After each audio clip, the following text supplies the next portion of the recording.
One thing about dealing with a broke man is he may not have no money in his pockets, but he's sure going to make up for it when he's piping you down. The Next Door Podcast. Welcome back to the Next Door Podcast. I am Bestie Next Door, and I'm like your bestie next door. If you like your tea to be extra, extra sweet, then this place is not for you, because we like our tea to be sweet and bitter. Sweet enough that it goes down, bitter enough to wake us up. Now, if you came to this 9.5 episode, then that means you watched my episode 9. We already poured up in the last episode, so we're going to get straight to the story. So this is why I don't date American guys. And when I talk about not dating American guys, I'm talking about American guys that have no background. Like, I'm talking about the guys that their grandmothers, great-grandparents are from the South of America. I cannot do it. Because one thing about American guys is they don't have much culture, so they don't understand respect and values. They don't understand that. You see, most of the time in the comment section, if you see the men that argue about providing, is usually American men, Western men, born, raised, family, no background, Western men. Now, let's talk about the time when I dated an American guy. My first, my last. Grab your wine, because this story is going to get real good. Hold on, let me just do the math, because, all right, boom. I met him before I was 21, and I was in music school at the time. What I liked most about him was, even though he didn't have much, he still tried his hardest to do what he can. If we went to a store and I told him I wanted this, and he'll tell me, go outside, and he will steal me that item, even though he didn't have much money. You know, a girl who's like 5'7", 5'8", we get so infatuated with a guy that's taller than us, that's like 6 feet, because it's like, oh, you tall, Danny. I like that. You tall, Danny. You know, he had that little swag. Both of us from New York. And he was really broke. And at that time, I was working. So I would give him my paycheck, because one thing about dealing with a broke man is he may not have no money in his pockets, but he's sure going to make up for it when he's piping you down.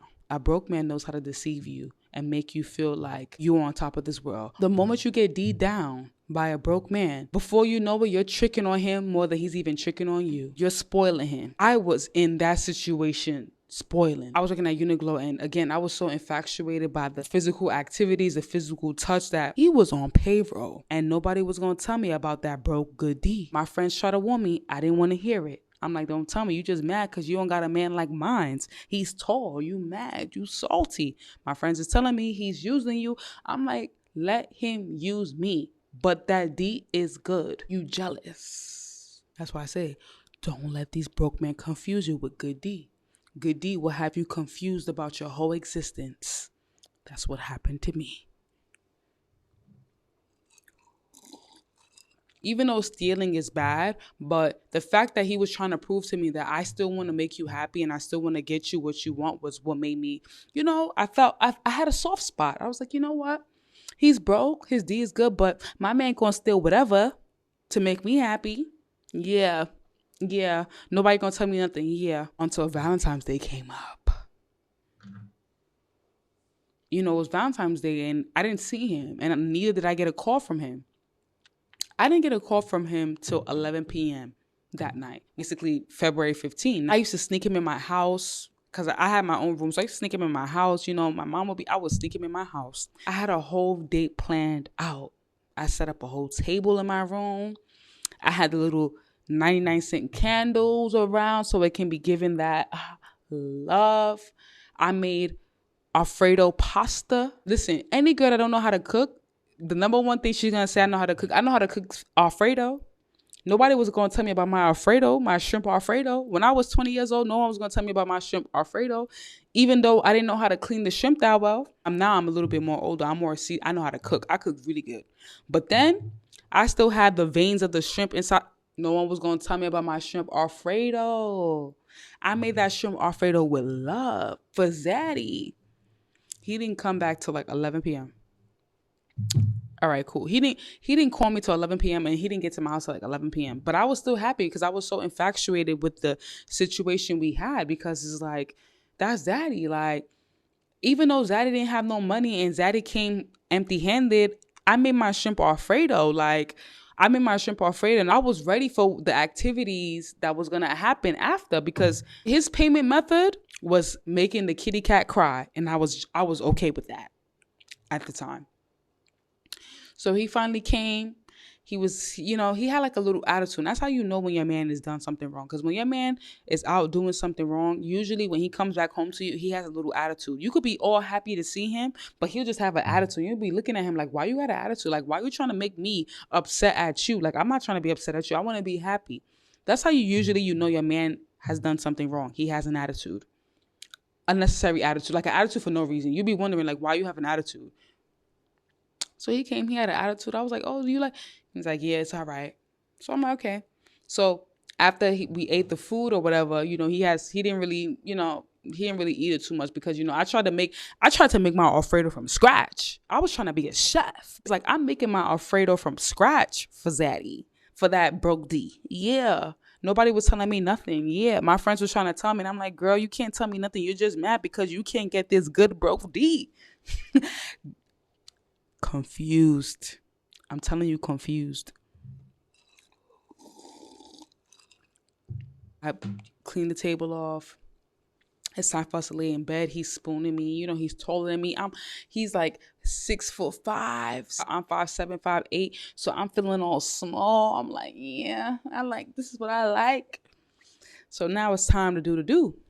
And, of course I'm ready because I already know it's going to be good because he don't have nothing else to offer me besides that. But I tell you, ladies, don't let good deed confuse you into your standards and into knowing what's wrong and what's right and what you're willing to accept and what you're not willing to accept.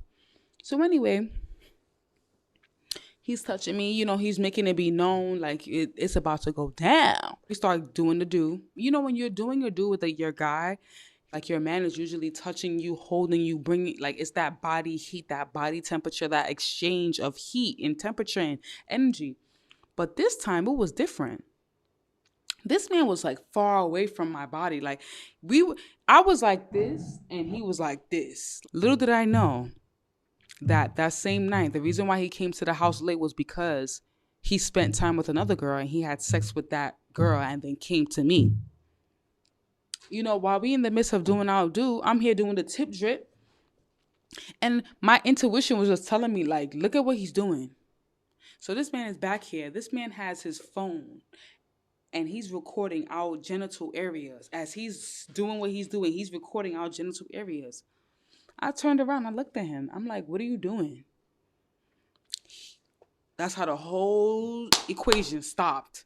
All of a sudden, he tried to flip the script on me. Remember, I'm demonetized. I am completely demonetized. So anything that he said to me, I was believing. And if he got too upset, I felt like I was in the wrong. He's flipping the script on me. And I'm looking at him and I'm like, if you wanted to record, why are you trying to be sneaky about it? Why can't you be straightforward? Like, why are you trying to... We're doing something intimate. Why are you sneakily trying to record us doing something intimate? If you wanted to record for your own personal reasons for you to have for yourself, why couldn't you just tell me instead of trying to record without my knowledge? That's like you making a sex tape without me knowing. He's like, oh, he's getting an attitude now. He's like, you know what? I'm about to leave. I'm just about to leave because this is too much for me. This is too much for me. I'm like, now at this point, like, again, I'm demonetized. This is before I was 21. I was demonetized. I'm like, no, babe. Now he's now at this point where he's trying to leave. And now I'm like, I'm confused because I'm like, damn, like, babe, I'm just telling you, if you wanted to record, you could have just told me. You don't have to be sneaky about it. He wasn't trying to hear none of that. He said, I'm leaving right now. And I'm like, no, babe. Now at this point, now he manipulated me so bad that I was begging him when meanwhile he's in the wrong. So in the midst of it all, let me see your phone. He took his phone. Woof, he threw it at the wall. The phone broke. Now we looking at each other like, I'm looking at him, he's looking at me, and I'm like, why did you break your phone?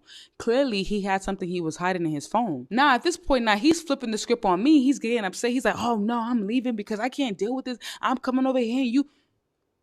I'm begging him. I'm like, no, babe, look at the phone. It's still demonetized. He flipped the whole script on me. Mind you, my mom is still in the house. My mom didn't go to work that night. I snuck him in. So I'm trying to also lower his voice because my mom is in the other room. And thank God my mom didn't come out and catch me red-handed that I snuck my boyfriend in the house. So now he's like, nah, I'm leaving. I can't deal with this. So I can't deal with this. You made me break my phone. He said I made him break his phone. Meanwhile, he's the one that threw his phone at the wall because I asked to see his phone. I digress. This is why I'm saying these broke men, dealing with a broke man it'd be too much. So now he's trying to leave. He's walking out the door. I'm literally chasing him. And I'm chasing him from my house to the hallway without realizing that I don't even have no slippers on. I'm barefooted. And as I'm going to talk to him, and I'm like, no, babe, why are you leaving? Like, let's talk about it. Let's talk about it. You know when you're hypnotized and they snap your finger, you come to reality? I came to reality the moment he said to me, and I felt downgraded when he said, you following me, you're not even wearing no slippers. You barefooted. Like, you look dirty. Once he said that, it's like the hypnosis woke up. I looked at him. I looked at my feet. I looked at myself. I said, oh, no, he got me effed up. I went right back to my house. I was like, you know what? Deuces. Have a good time. Go. Keep going. From that moment, him saying that, I knew to myself that I would never deal with this man ever again because I showed him so much love. I showed him so much support. I showed him so much support in his downtime that for him to try to look down on me, of me being vulnerable, I was like, oh, nah, I don't even need this. Like, I don't even care I don't need this. Guess what? During the day, that was like around remember, he came to my house at 11. So that was like around 3, 4 in the morning. Can you believe about 5 p.m. he called me from another number? I remember he broke his phone. He said, hello, bestie, what's up? I'm sorry for what I said to you. I'm sorry. I know I messed up. I took the phone. I'm like, it's over. Don't ever call my phone again. Click. And from that moment, I became like Fenty, a savage. That was the moment I realized, 1, I would never date an American guy again. Number 2, that I will ever be demonetized, that I will forget my standards and what I'm willing to accept and not accept. That was the moment I came to my realization. This is why I tell you, ladies, be very careful about the guy you deal with, because sometimes when you're getting good D from a guy, it will have you traumatized to the point where you'll lose yourself. When you lose yourself, that's a problem. And when you are not emotionally stable enough to make the right decisions that's going to work in your favor, that is a problem. If he's not it, he's not it. Don't let the D fool you. Next caller. If you're going to let good D fool you and you end up getting pregnant just because of good D, you better buckle your seatbelt because you're in for a run. Good D is not going to pay the bills. You can't take good D to the bank. If he's not doing anything for you or providing, next caller immediately. That's my story. Thank you guys for watching this episode. Like, comment, subscribe, and you know the rest. Until we meet again.